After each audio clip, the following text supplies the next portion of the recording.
You're listening to TIP. Hey everyone, welcome to our Wednesday release of the podcast where we're bringing you more information about Bitcoin. What an exciting week for Bitcoin news. We had legendary investor Ray Dalio say, "I believe Bitcoin is one hell of an invention." We also had Elon Musk, the wealthiest person in the world, put only one word in his bio on Twitter, and you guessed it, the word was Bitcoin. He also commented that I'm a supporter of Bitcoin and it's on the verge of broad acceptance. So now that Bitcoin's starting to get a lot of attention, I'm going to have a conversation with a friend who's a money manager and a person who can talk about his perspective of dealing with clients who are trying to buy Bitcoin for the very first time.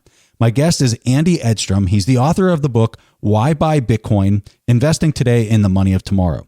We cover topics like ETFs, what sizing is appropriate for your portfolio, what regulatory hurdles still need to be overcome, and much, much more.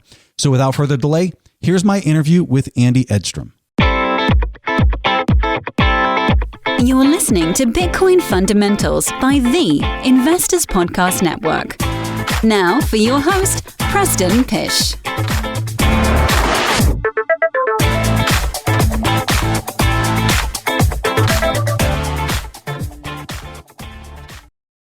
All right, so like we said in the introduction, I'm here with Andy Edstrom and very excited to have this conversation because, Andy, we've done I don't know how many shows together, other people's podcasts, but you and I have never had a one-on-one conversation like this. So I'm really excited to dive into this.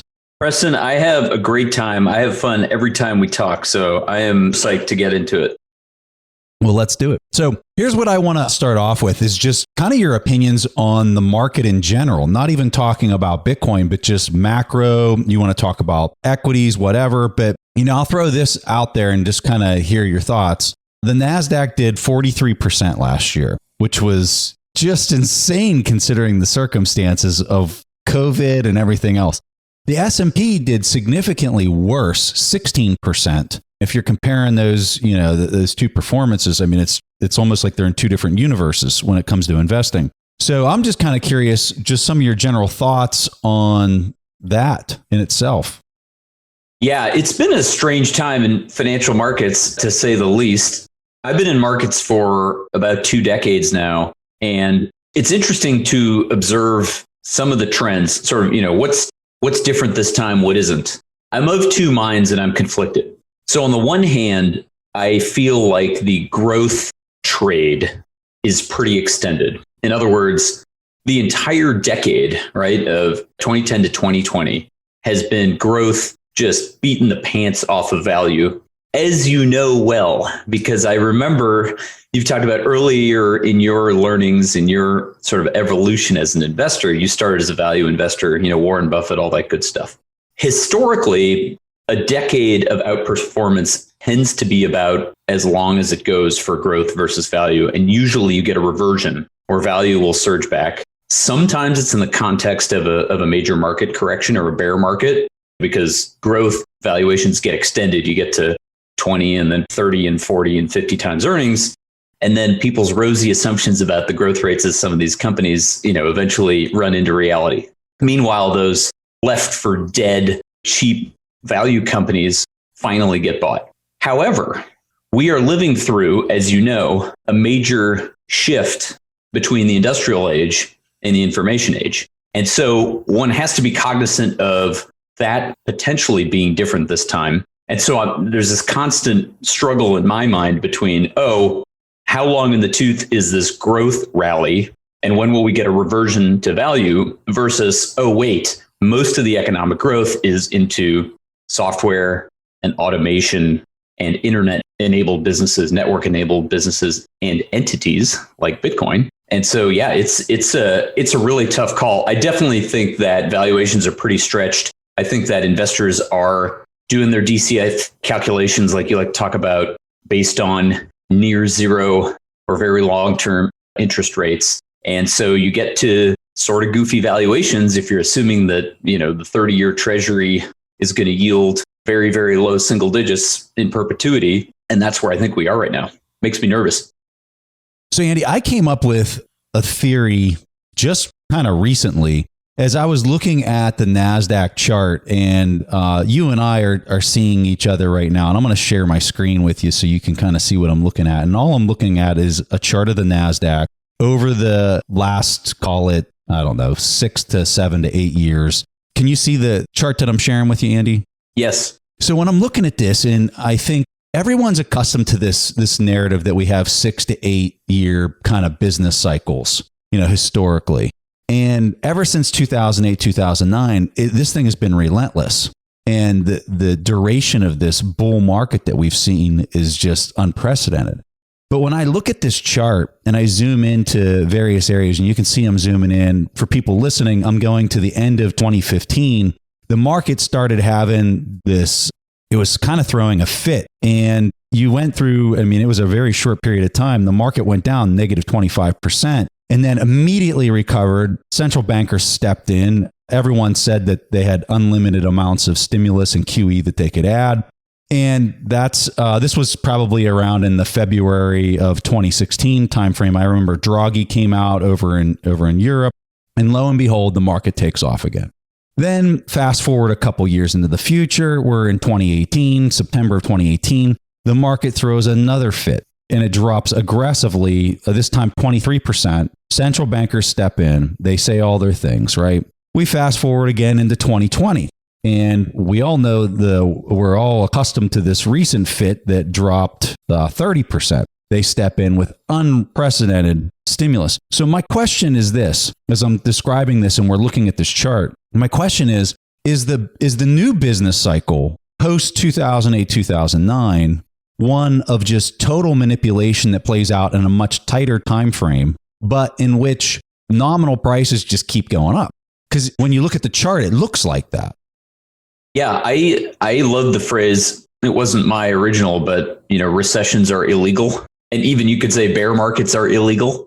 I am a big believer in the tail wagging the dog here, in the wealth effect being so important in the US stock market, which is now, I don't know, it went from 100% of GDP to 150% of GDP to, I don't know, it's probably like 175 now, if I had to guess. And granted, this is you're looking at the triple Q, so this is just the tech sector. But as we know, tech, broadly speaking, is now like whatever, a quarter of the index. They can't let things normalize. It's not allowed. If things did normalize, then anyone with wealth, which is basically a large percentage of the population, which has a propensity to spend, although granted, rich people that own stocks spend less on the margin than folks that don't, will have a big problem if prices actually normalize. So I do think that we are stuck in this cycle now. They have to keep stimulating. It's going to be financial market driven pullbacks and recessions that we see in the future. But this is going to be the game unless we get, significant quote unquote inflation. And I'm talking about consumer price inflation. Obviously, we see the inflation in assets, but I think that the Fed thinks that it can just keep doing this in perpetuity until finally they get a rise in inflation. So when they say that they're going to deliver inflation, I kind of believe them. We'll see what happens. My concern is you have all these people in money management and the talking heads on CNBC, and I suspect everyone's looking for that event where the market sells off for 2 or 3 years and drops and has another 2008, 2009 or a 2000 kind of crash that would conclude this 12-year, 11-year bull market, whatever you want to call it, since 2008, 2009 time period. I think everyone's looking for that. But I just don't necessarily buy the idea that it's going to happen. And I think a lot of it comes down to the interest rates. We haven't had interest rates. They're down at zero. They can't let them drop 5% like they did on all these other previous quote unquote traditional boom bust cycles. So it sounds like you agree that maybe the cycle is shortening itself so that it happens every year, every 2 years. And then the reflation is just. And the stakes are too high because of the amount of leverage in the system. And I'm talking about leverage also in the equity markets, also on corporate balance sheets, just, on households. I mean, it's everywhere, as you know. Debt is just at record levels as a percent of GDP. If they let it unwind, then you'd get a cascading, cascading liquidations, right? This was the moment that the Fed had in March. It was when the Treasury market fell out of bed. And I don't remember if it was just the long end of the curve or it was also the middle of the curve. But basically, Treasury started selling off, and that's not supposed to happen, right? treasuries are supposed to rally when there's risk off. And so if treasuries are falling when there's risk off, you know that the system is well and truly threatened. I think that the Fed and other central banks have realized that basically a major downturn in equities or risk markets will filter through to credit. And when the credit market goes, all hell breaks loose. This can't happen. So, Andy, let's transition into your financial manager. You have lots of experience doing this. And I'm kind of curious, when somebody comes to you and they say, hey, I'm interested in buying Bitcoin, you obviously have a response to them. But I'm kind of curious how some other peers or people that or stories that you've heard from other financial managers, what you're hearing them tell their clients as they say, hey, I want a 1% position or a 5% position in Bitcoin. What are they most people hearing back from financial planners and managers? It's a great question, Preston. I think the major problem that a lot of wealth managers face or that they articulate or that they're worried about is, I don't have a product that I think is safe enough, compliant enough. Basically, I'm worried about getting sued by my client if I lose money in Bitcoin.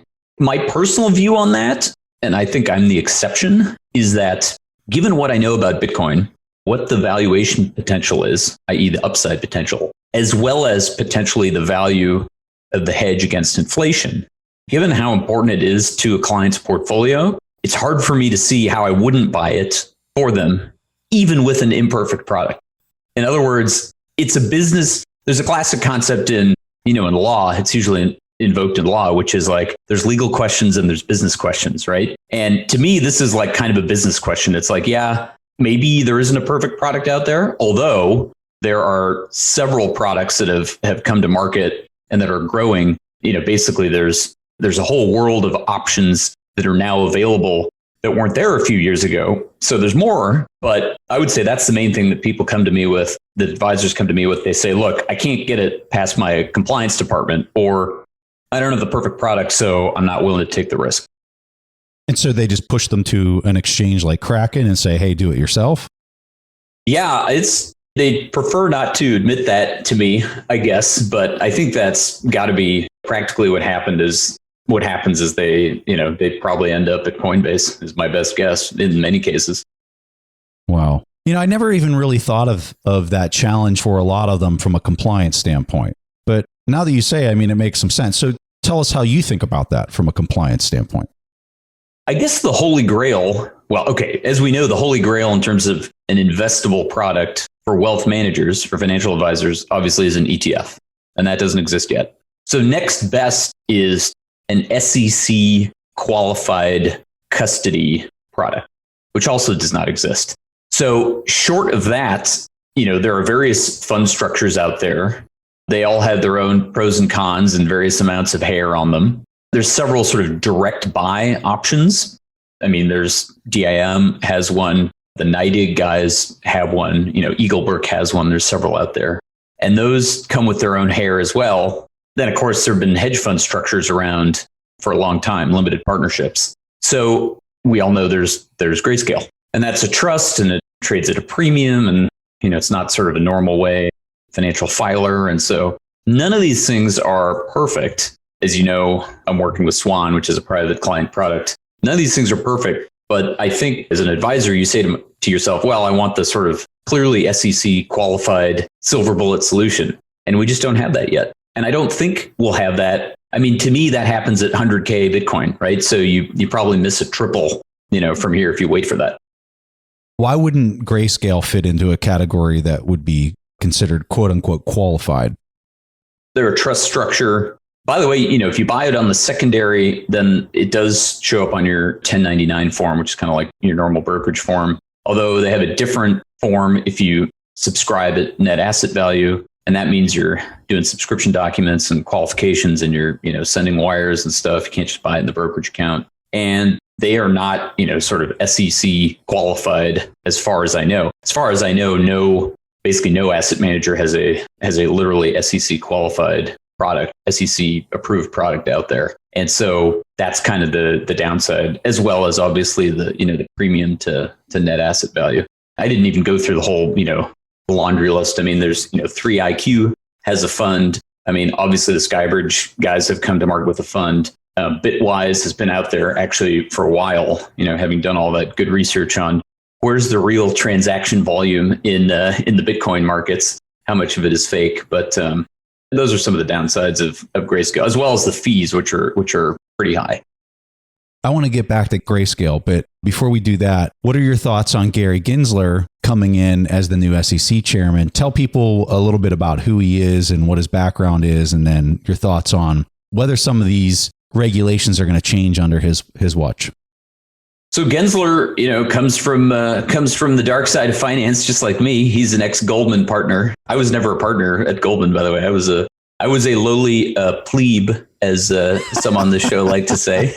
And so he knows the financial world inside and out. Obviously, he was chairman of the CFTC. I think it was under Obama, and he has taught courses at MIT on blockchain and crypto, quote unquote blockchain and crypto. I assume that he understands Bitcoin better than most, and so at least he kind of, sort of, probably knows what he's doing. I think that he was actually maybe on record about concerns about Ripple being a security, or XRP being a security, years ago. And so at least, he should know what he's talking about, which is arguably an improvement from some folks, some regulators, let's say people in regulation. I don't know if I'm going to name names, but it's been kind of a mixed bag. In some respects, we've been really lucky. Obviously, we were blessed with Brian Brooks. So I would say that Gensler is on the net, probably positive, for this industry and for Bitcoin.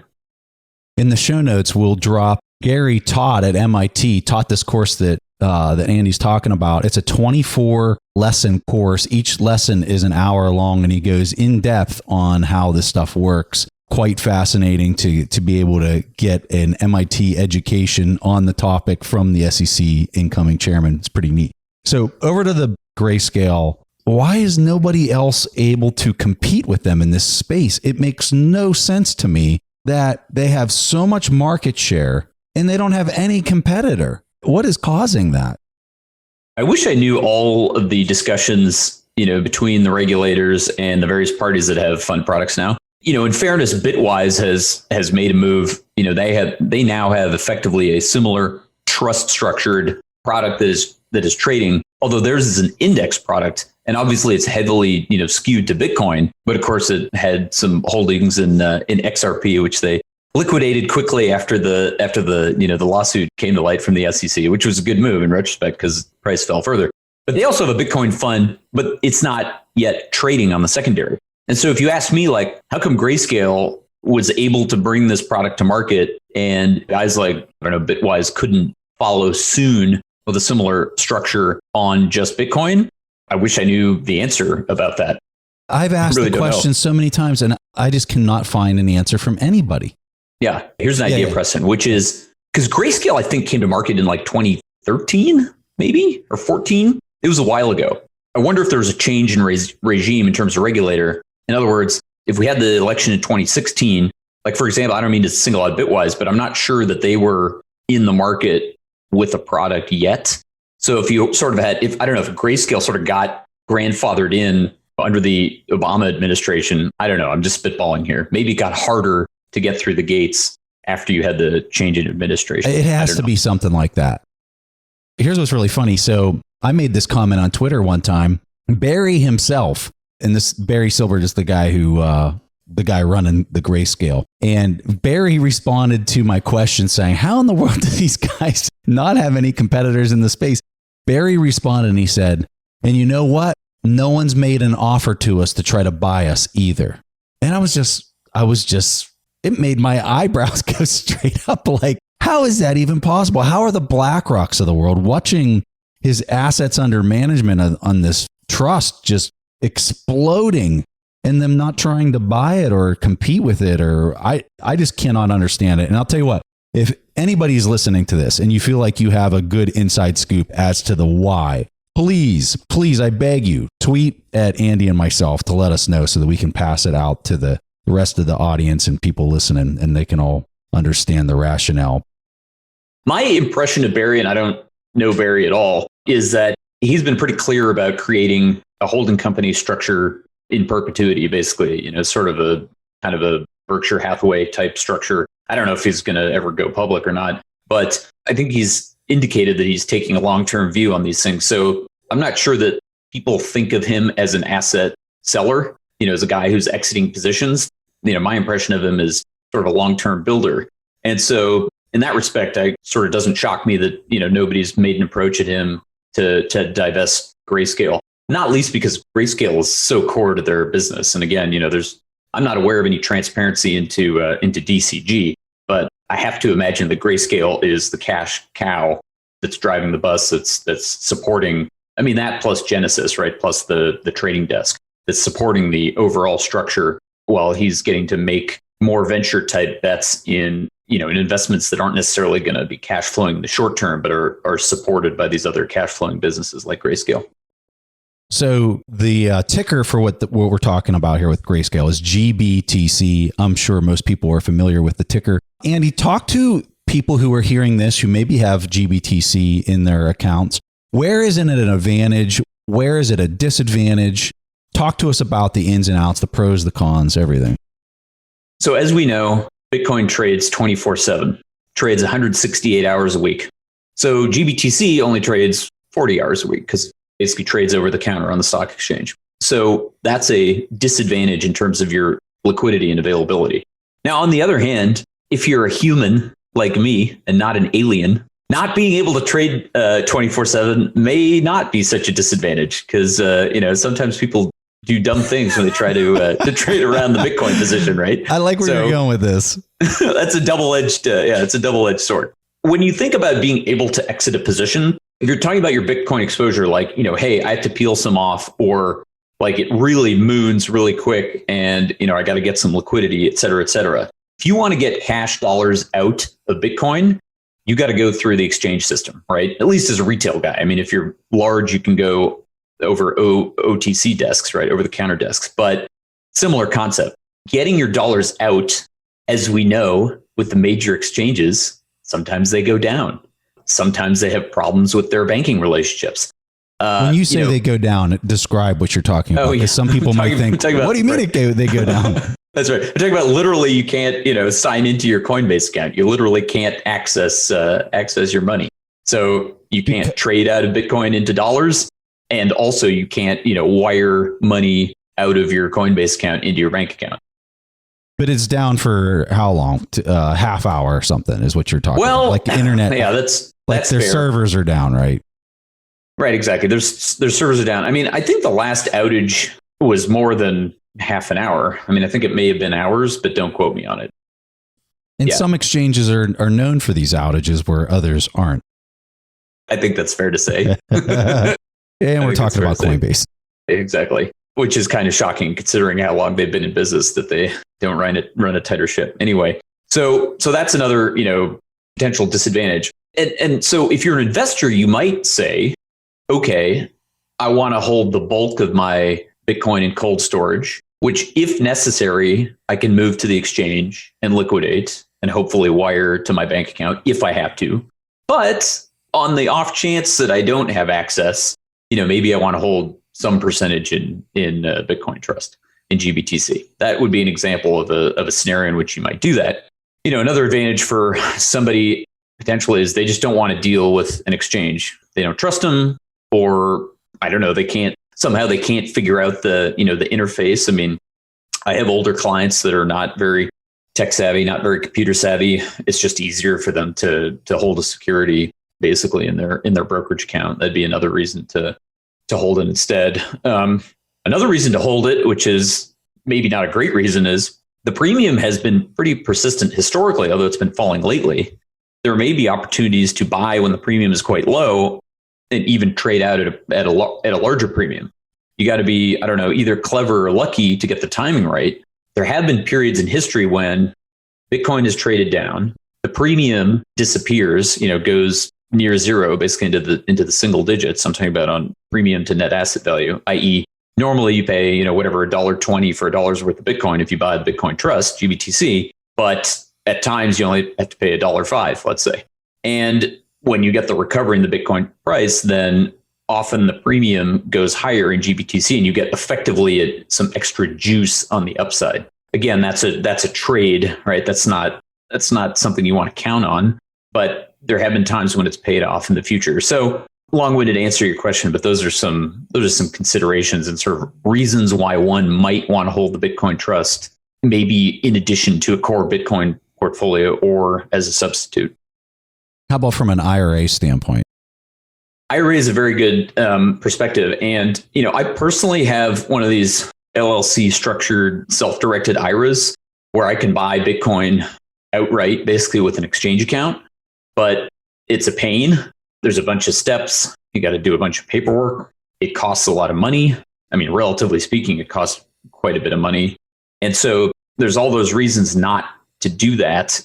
And yeah, it's simpler. You got IRA money. It's already there. You got your Schwab account, your Interactive Brokers account, your TD Ameritrade account, and you just buy a GBTC, and much, much, much simpler than going through all the brain damage of the self-directed LLC structure that I mentioned. Do you have people that come to you and say, I think that fintech is going to be huge. I think that Bitcoin or something like it is going to just revolutionize the way that banking's working. And I want to have exposure to these companies. I want to own companies that are emerging in this space, but I'm not necessarily interested in owning Bitcoin itself. How do you respond to that person, and what kind of guidance do you give them? The framework that I often see is the picks and shovels analogy, right? Yes, yeah. The service providers. And part and parcel of that oftentimes is the diversification argument. Like, I don't know if Bitcoin's the winner, so, I want to own the company that's got exposure to all of crypto. Okay.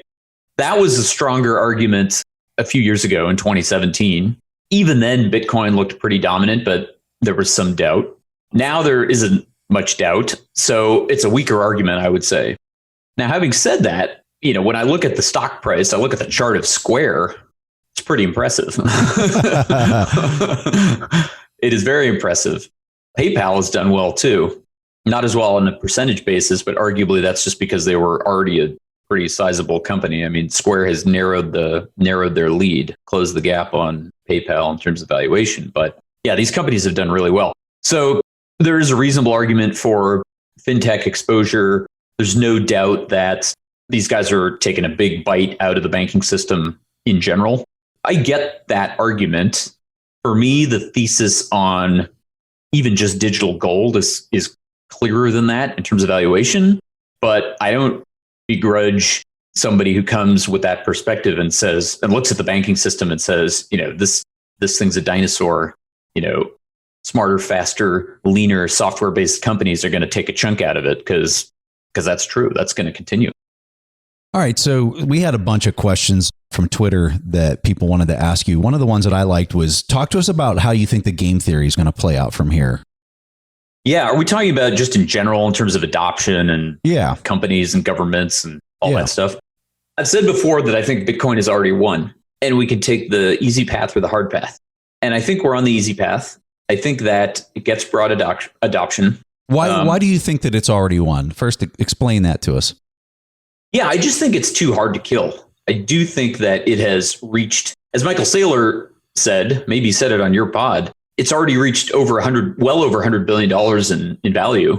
And everything that is network native, that is internet native, that has reached that valuation has been dominant. And we're well past that, right? We're almost even an order of magnitude bigger than that with Bitcoin. So that's one thing. Two is just obviously when you delve into the network topology and you understand proof of work and the incentives, I mean, it's sort of hard to imagine that something else is gonna beat it. Because you have so many miners and so many rigs just globally distributed, and that network effect that it's using SHA-256 and all that. That's what you're saying with that? Yes. And then, of course, additionally, just the additional layers being built on top, the exchange infrastructure, Lightning for micropayments, the wallets, the integration with the major fintechs, like we were talking about with Square and PayPal, which was relatively recent. All this stuff. I mean, Bitcoin is so entrenched. Money is a network effect concept. It's a protocol. So all those reasons, I think that Bitcoin is already the dominant internet native hard money. And as we know, when you dematerialize things, like Saylor says, it'll dominate the world. So it'll be the world's hard money. And then the question is, well, will people want hard money or soft money? And I take the view that they want hard money. Or savings. Yeah. And that's a fair point too, which is like, is it money or is it not money today in its current form? Yes, it's a good saving vehicle. It accumulates value over time. Is it good for transactions? No, it's not good for transactions. Does that matter today? No, not at all. Will it ultimately be transactional money? Yes, if it reaches its potential. And in the meantime, it's just a monetary asset similar to gold, although better than gold, as you know, in several key ways. And so, yeah, I don't, in the colloquial definition of medium of exchange across space, as opposed to medium of exchange across time, I would say today, Bitcoin is not good money, but it is an investable asset that is on its way to becoming very good money. And in the meantime, yes, it's a good store of value. I might have lost the thread on the original question. You asked, why is it one already? So now getting to how the game theory plays out, I've actually been sort of surprised at how easy the path has been relatively. Regulatory barriers are falling away. I think people in power in the United States and other Western countries, and frankly, across the globe, realize that the thing can't be killed. And it is real important that the powers that be realize that the thing can't be killed, because then they probably won't even try. And that seems to be the path we're on. So you've already got, obviously, you had adoption by individuals, then you had family offices, you've had a little bit in wealth management, but not a lot. And then, the corporates showed up, the insurance companies showed up. That surprised me. I didn't expect to see insurance companies show up in 2020. And so who's left? Pensions are left, governments are left, and each of these categories of asset manager or asset holder or investor has its own set of facts and circumstances and limitations, and they have their own timeline and their own adoption curves. So they're all sort of separate adoption curves piled on top of each other, and they all have their own timelines, but there aren't too many filters left, or there aren't too many new pools of capital where there's literally zero allocation. But then again, we're still super early. Even with the hedge funds, we're kind of early. With the corporates, we're clearly very early. With the insurance companies, we're early. With the pensions, it doesn't seem to have even started. And with governments, we don't know whether it started or not. It wouldn't surprise me if it had. But that's kind of where I see it going. So eventually, I think every entity of any significant size will make an allocation, and the rate at which they do that will be different for each. Brendan Lane wanted us to talk a little bit about why we're seeing so many companies adopt it versus money managers that seem to be really kind of fighting it, at least on Twitter. And the ones that I'm seeing, they're fairly negative, but you see a lot of business owners that are all about it. So what's going on there? What's going on, Preston? How come you figured out that you could buy Bitcoin years ago and it started stacking? Yeah. Here's my answer, and it's a great question from Brendan. My answer to that is corporates have, for the most part, nothing to lose and everything to gain, right, from adopting Bitcoin. And money managers are the opposite. In a world where I can store assets in a non-inflating monetary asset, that's Bitcoin, store value there, I don't have to quote unquote, beat inflation by going to great lengths to have a diversified portfolio and invest in fixed income and invest in equities to beat inflation, just to sprint to stand still in terms of my purchasing power. If Bitcoin reaches its potential, I can just sock it away in Bitcoin. And that will be bad news for the whole investment industry on average in terms of fees generated, in terms of assets under management. Bitcoin reaches its potential, it's going to take a big bite out of all these businesses, including mine. So that's my answer is The wealth managers have quite a bit to lose. The corporates really don't, as long as they're running a tight ship, as long as they're running their businesses, generating cash flows like you've talked about on this show, and then accumulating Bitcoin and socking away their retained earnings over time in that manner. when you think about how a business functions, they've got some type of machine or thing that's generating free cash flows. That's one of their assets that sits on their balance sheet. It kicks off those free cash flows. And then what do you do with the free cash flows? You either invest them in marketable securities. Maybe you buy another one of these machines so that you're producing twice as much revenue and bottom line.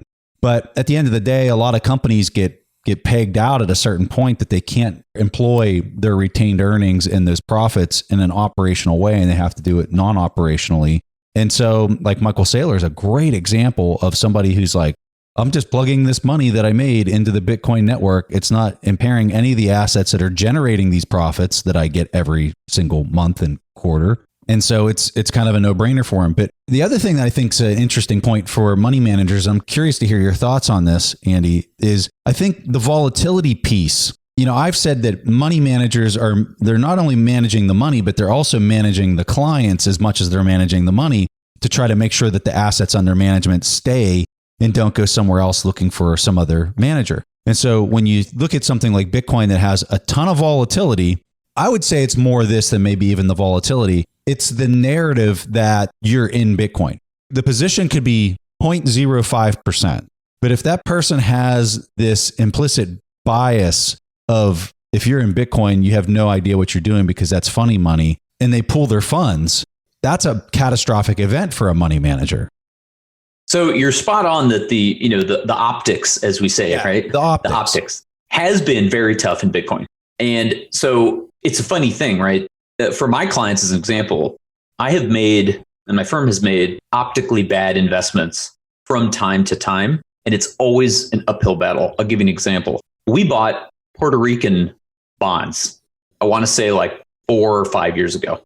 And this was after, the whole capital structure basically had fallen out of bed. Everybody thought that Puerto Rico and the various government-related, municipal entities were gonna fold.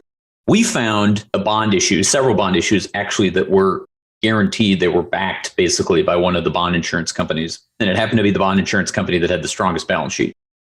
I think Toby Carlisle put on this exact same trade. He talked about it on our show. What was the name of it? Oh, really? Yeah. Love it. Yeah. And it was a great trade because it was like, my recollection, it was like 5.5 or 6% yield, triple tax exempt, right? Mm-hmm. No local tax, no state tax, no federal tax. So, on a pre-tax basis, that's like buying a bond that's, depending on your tax rate, yielding 8 or 9%. Pretty juicy. So that was a great investment for us. But man, we had some pushback, because the headlines were relentless. Puerto Rico's going down.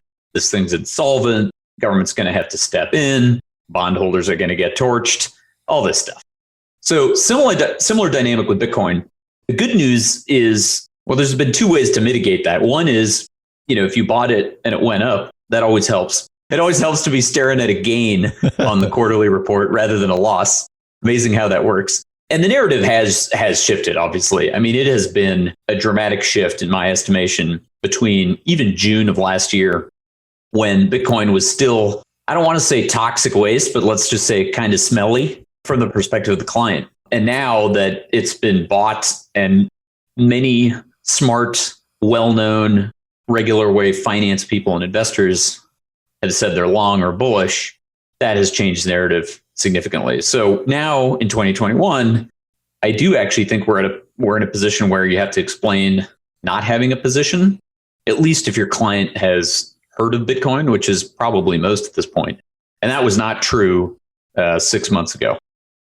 Talk to us about position size. So the NASDAQ for me, the NASDAQ is the benchmark to beat if you're pretty much investing anywhere. That for me is the thing that you really got to be able to outperform to say you're really beating the market these days. And so 43% last year is just nuts. I forget what famous investor just produced something like 14% returns last year. And I was beating them up on. I think it was it Paul Singer of Elliott Yeah, it was Singer. Yeah. 14%. And I'm saying, well, I mean, that's a significant, it's nearly a 30% underperformance of the NASDAQ. And so if you would plug in 1 or 2% of your portfolio into Bitcoin and you would have that 14% return, what would that have bumped you up to last year? Oh, yeah. Well, so what? So Bitcoin started the year at like 7K, if I remember. Yeah. And then we ended it where do we end it? Like high 20s or something? Yeah, I think high 20s. Yeah. So maybe it was like 4x. Yeah. So yeah, if you had a 1% position, then you added 300 basis points to your portfolio. Is that right? Yeah. So if you had a 200 or a 2% position, then you added 600 basis points or six total percentage points to the portfolio, which is pretty significant. And getting to the sizing, because we didn't talk about that with your last question, which was, sizing is the thing, right? This is a fallacy that I encounter over and over. People say, oh, there's certain assets that are uninvestable. No, actually, there's no such thing as an uninvestable asset. There's only portfolio sizing. Now, as a practical matter, most extremely risky investments don't trade in public markets. So you can't, you can't put 0.04% of your portfolio in, VC bet A or risky, tech bet B. But with a publicly traded asset like Bitcoin, you can size it as you wish. And so, yes, 1%, 2% of the portfolio, kind of a no-brainer, in my opinion. When you get into double-digit percentages, then the client better be really comfortable and they better really understand the volatility involved here. But those are kind of the things that I think about. I quickly did the numbers. So if you had a 2% Bitcoin position last year and your normal performance on the rest of your portfolio for the other 98% was 14%. If you had Bitcoin in there for 2%, you would have had a 21% return. But if let's say Bitcoin went down by 50%, you would have moved from a 14% return to a 13% return. So right. It's a pretty aggressive difference to the performance and very asymmetrical. I think the number is on an annual basis since Bitcoin has been openly traded. What is it, Andy? Like 200% a year on average? Yeah, it's in the 200% range. I believe that's right. Amazing. I mean, it's unreal. And granted, in all fairness, as we know, the log scale graph is downward sloping over time. So were the percentage gains higher in the earlier years? Yes, they were. So maybe you're averaging whatever 400 or 500% a year in the early years, and so in the more recent years, it's only been 1 to 200%. But that's still pretty good. How do you think about when a person comes to you and says, how much exposure of this should I have? I'm sure you're looking at their age and their risk tolerance and those kind of things. But how would you respond, and how would you categorize the type of people that you would respond to? So you might be surprised about the demographics or the age or how close are you to retirement. And here's why. Take the extremes. So when we talk about quote unquote risk in the portfolio, we talk about your normal basket of assets. Generally speaking, you've got your stocks, your equities on one end, and then you've got your low risk bonds, your fixed income on the other end. And there's various other asset classes mixed in, but that's kind of those are the main buckets, as you know. So what does a sizable or significant Bitcoin position mean to a risky client? Well, it means they want to swing for the fences. They want to make that 300% return in a year or more, potentially. So they want an allocation. But now you talk about the low risk portfolio, which is very skewed to bonds. And what is the kryptonite for a bond portfolio? Well, that's inflation and higher interest rates. It's inflation that causes the central bank to raise interest rates potentially. And so if you have a bond portfolio and we finally get significant inflation, then your purchasing power, gets torpedoed. And you better hold some hard money assets. I use the term hard money assets for a portfolio. And historically, that's been gold and monetary metals. But as we know, Bitcoin has characteristics that are more favorable even than gold. And so, you better hold Bitcoin basically at either end of the risk spectrum there. And so I can make a pretty strong case that everyone ought to have an allocation. And it tends to be, beyond, say, a couple percentage points in the portfolio, which is effectively a hedge. Then it's more, I'd say, the folks that have a little bit higher risk tolerance and really understand it and really don't care that much about the volatility, which is a smaller subset. It's those guys that go with a larger allocation, where a larger allocation to Bitcoin tends to make sense, in my experience. So what's the number? Let's put it this way: I have a very few clients who are double-digit percentage exposure, but for the vast majority, we're talking 2 to 3% basically. Yeah, but I mean, based on the numbers we were talking earlier, that's going to have a profound impact on your portfolio, even if you have a small percentage of your portfolio in it. It really will have a profound impact if Bitcoin starts to demonetize other risk assets. If we get to that point, right, where people stop viewing Apple as a store of value and buying it for 40 times earnings and start to think that, oh, actually, maybe I should park it in this other internet native store of value asset. And that is the scenario where actually Bitcoin potentially takes a bite out of the NASDAQ. You were talking about the triple Q a minute ago. Takes a market share bite out of the NASDAQ, accrues to Bitcoin. Will that happen soon? I don't know, but it could happen in a period of years. We'll see. All right. So Andy, anytime we're in a big bull market with Bitcoin, there's a lot of fear, uncertainty, and doubt, otherwise known as FUD. What is some FUD you're hearing right now that you just want to take a jackhammer to? I'll tell you what I want to get past is the Tether FUD. Blow up Tether. Tether, please blow up. Everybody go redeem your tethers. By the way, I've never held Tether myself, not even for a nanosecond have I ever held a single Tether. Let's all redeem our tethers. Let's see if it's really backed, and let's just get this thing behind us. Let's get it over with. I'm so tired of it.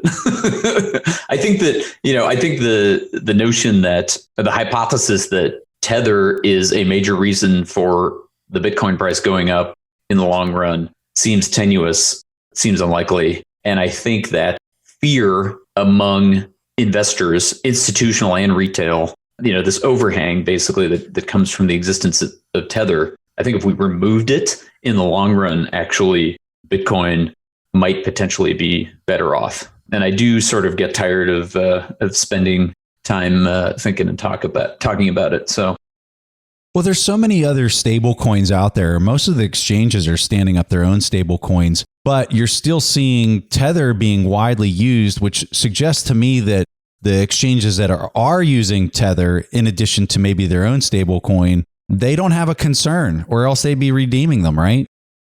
Yeah, you have to say, that's right. You have to say that, and in fairness, it's more the offshore exchanges, right? Rather than the onshore ones, rather than the US-based ones or the Western ones, where Tether is prevalent. And some of those guys are relatively fly-by-night operations, I guess, although frankly, some of the smaller exchanges have dropped out over time.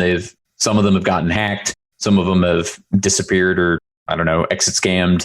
Others have been acquired. And so, yeah, I think the remaining field of sizable offshore exchanges probably want to stay in business, and they probably have some idea of the counterparty they're dealing with.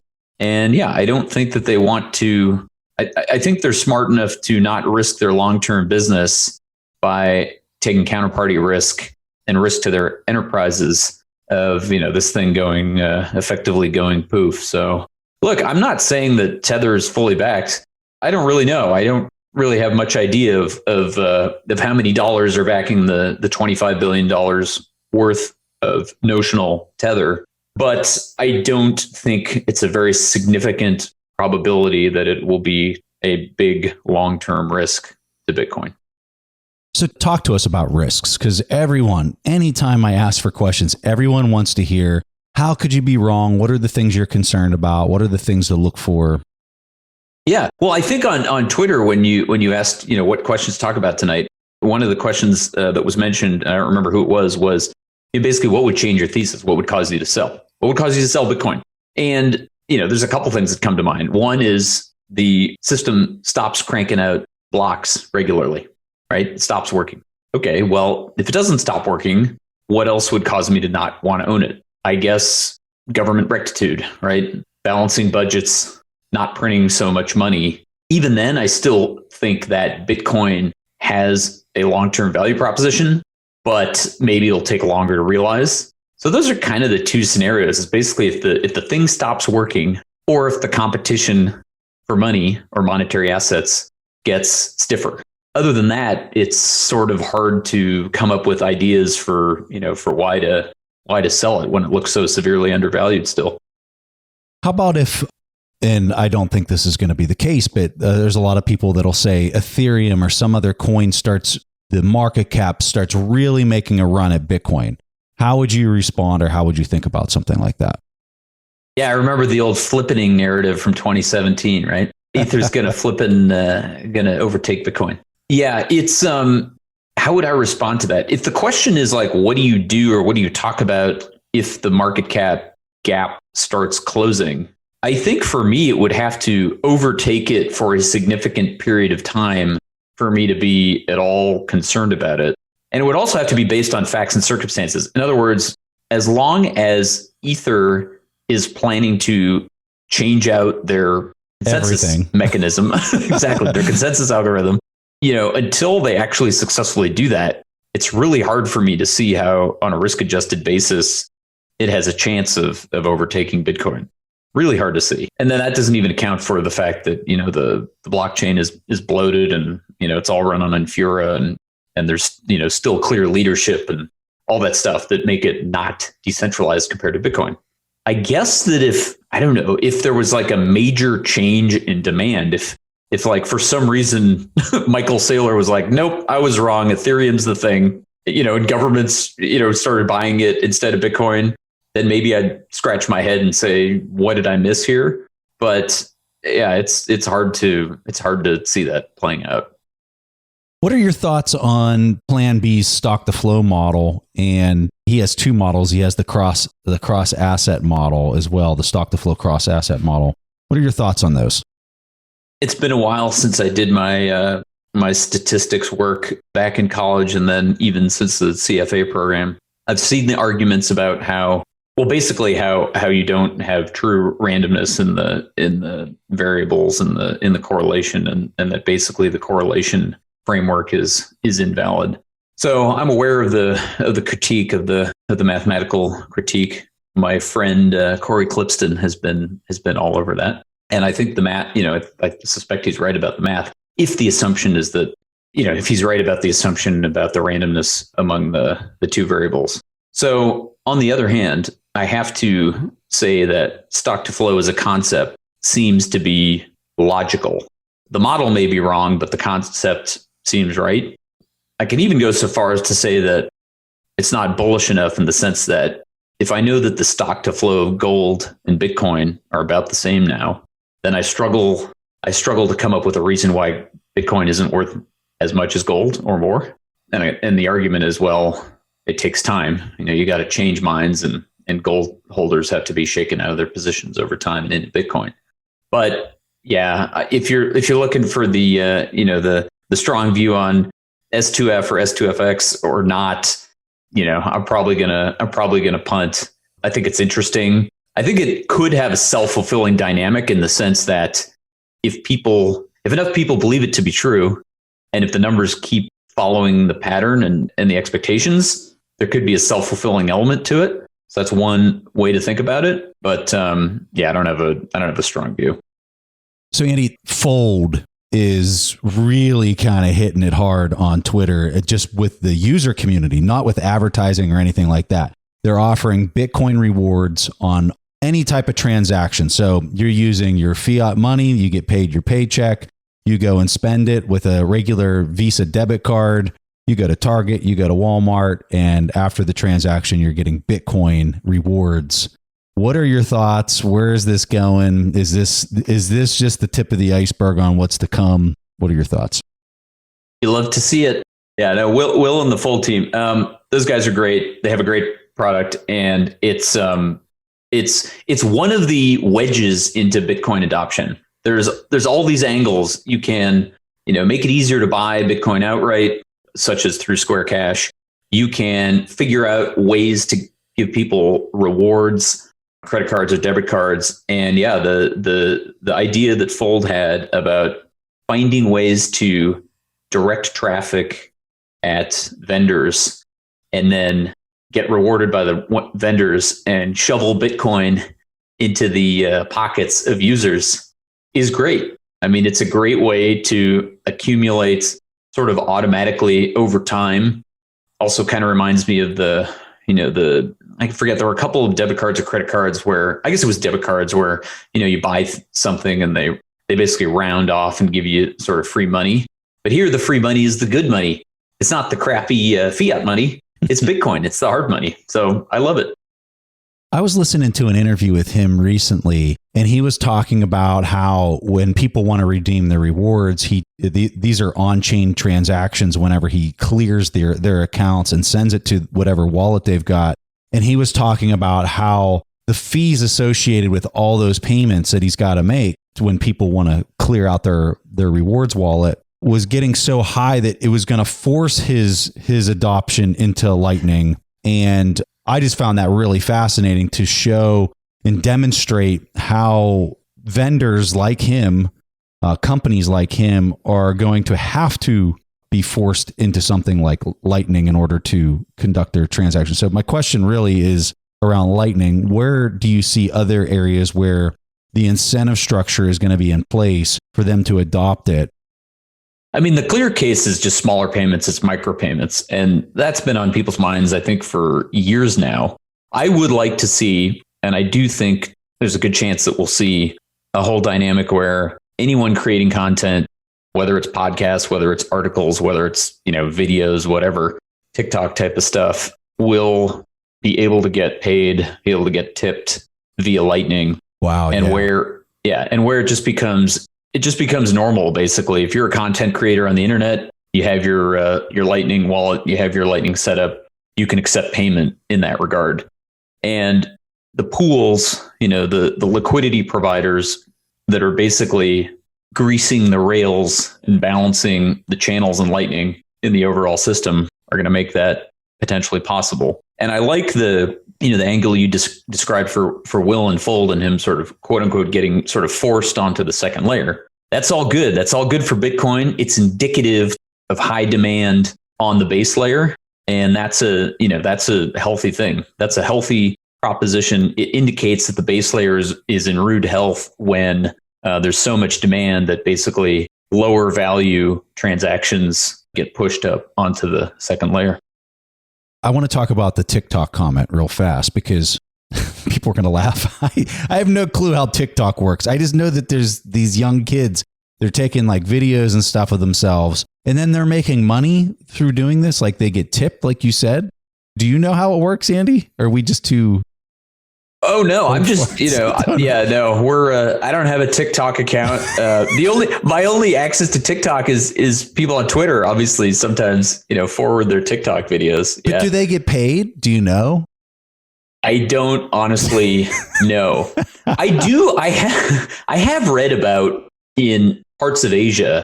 You ought to know, weren't you, I was thinking of, Korea, because Korea has been so smartphone savvy for so many years. Yeah. And they've had high bandwidth for a long time. Weren't you stationed there? I lived in Korea for 2 years. Yeah. So I had heard that, performers in Korea were actually getting paid in real time. And I don't know via what app. I'm not aware that it was via Lightning or anything crypto based, but I had heard that was the thing already in Korea, but don't quote me on it. Yeah, I think they're compensated, and I might be dead wrong about this, but I think they're compensated by likes and basically other people interacting with their account. They get some type of compensation for that, where no other, you definitely don't have that with Twitter or anything. So if you're talking about micropayments, instantaneous micropayments, that seems like that would be kind of the platform, or a platform like that it'll evolve into. Totally. I mean, why can't you have streaming money? We have streaming voice and streaming video. Why can't we send very small payments, in real time? I mean, it doesn't seem like there's a technical limit to this. And I'm optimistic that Lightning will be the thing that actually brings it to the masses. We'll see. It's totally crazy. Andy, you've got a killer book. So killer, you've got 90 reviews and a perfect 5-star ranking, which, I mean, I'm just going to tell you, I have some books that I've published. They don't have a perfect 5-star ranking. You're very kind. I want to say, by the way, before we talk about that, over the weekend, I hadn't been aware of it prior, but I heard about your book, Diary of a West Point Cadet, and I ordered it and I read it. Oh, no way. And it was awesome. It was chock full of hilarious stories with life lessons. Did you actually laugh out loud, or did it not take you that far? I laughed. I laughed about your friend Mitch, who got away with murder until he didn't, and then ultimately did. That's a great story. And if you knew him, let me tell you, if you knew Mitch Rosnick, you just would not believe. There's a lot more stories about Mitch that are not told in that book when we went to flight school. And okay, yeah, I remember what story I told in the book. But so Mitch was an All-American pistol shooter. And wow, let me tell you, there's some stories of us in Alabama during flight school out in his backyard shooting a lot of different guns through the years. Oh my God! But, yeah, I can only imagine that the PG rated stories that made it through the editing process. It's got to be. They were edited down. They were definitely edited down. All right, back to your book. I appreciate that, by the way. No. So anyway, it was a real easy read, and it was a pleasure. So people should check it out. But Why Buy Bitcoin? Yeah, is the book, and it's an investment thesis, and it is also, in my opinion, pretty digestible. And look, I shill it relentlessly, but people have been giving it good feedback. And it was both the thing that I felt I had to write for my clients and for my family and for my friends. And as long as I was going to write it, I was going to, put it out there for the benefit of people who are trying to get their head around Bitcoin. And I guess the unique aspect is I bring speaking of stories, I have a few stories from my time on Wall Street, which are relevant to the overall financial system that are buried in there. And they're a little bit different than the stories about your friend Mitch, but hopefully some entertainment value as well. So we'll have a link to that in the show notes. Andy, awesome having you on the show. We definitely need to do it again sometime in the future. And thanks for coming on.